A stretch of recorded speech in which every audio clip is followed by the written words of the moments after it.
Баршаңызға сәлем достар. Бүгін сіздерді өзімнің табиғи ашытқылармен таныстырғым келіп тұр. Яғни бұлардың құрамында ешқандай да химия да қоспа да жоқ. Ағзамызға қажетті тірі бактериялар құрамының барлығы.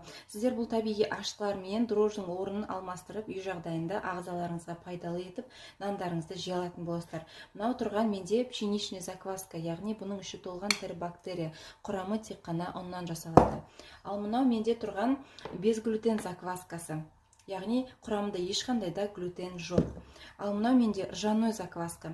Дәл осы закваскалардың сіздер сухой түрін дәл осылай барлық қалаға, өз қалаларыңызға алдыра алатын боласыздар. Менде сатылымда осы 3 түрлі закваска бар, яғни без глютен, пшеничная және де ржаная закваска. Және де сіздер дәл осы закваскаларды алғаннан кейін 10 еселеп көбейтіп, жылдар бойына сақтап, ағзаларыңызға пайдалы нандарыңызды үй жағдайында пісіріп жей алатын боласыздар. Бұны